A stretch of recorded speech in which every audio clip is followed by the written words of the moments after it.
وخوری دسته‌های خوجند شهر خوجند و استقلال شهر دوشنبه در دور 12 لیگ عالی کشور بار اول در ورزشگاه 20 سالگی استقلالیت تاجیکستان در شامگاه برگزار شد.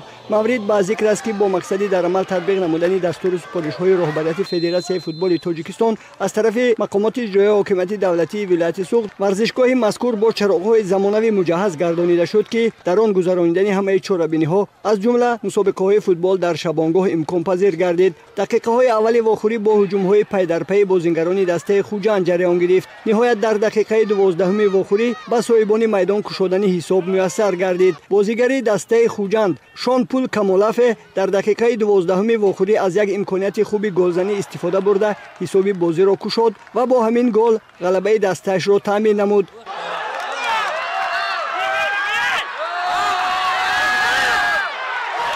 در قسم اول وخوری با بازیگران هر دو دسته دیگر تغییر دادن حساب میسر نشد.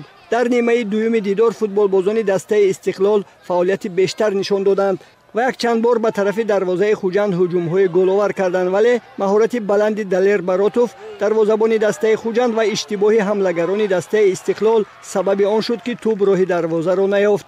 همین طریق در قسم دوم با بازیگران هر دو دسته دیگر تغییر دادن حساب میسر نشد و وخوری با حساب 1-0 به فایده صاحبان میدان به انجام رسید. اولا میخوام همه مخلصای دسته خوجند را رحمت گویم برای دستگیریشان و این بازی که یکمین بار در این موسم در شامگاه در ورزشگاه خود بازی کردیم.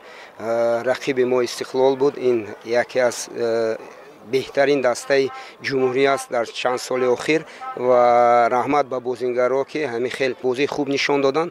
اون حالت گلزنی که داشتیم در قسم اول بازی استفاده بردیم و می توانستیم در قسم دوم بازی با یک چند بار استفاده بریم اون وضعیت را، لیکن نتوانستیم. در این دور همچنین وخوری دسته های اسخط و وخش با حساب 1-1 مساوی انجام یافت. استرفشان دسته رفشن کلوب را در میدان خود قبول کرده با حساب 1-3 مغلوب شد.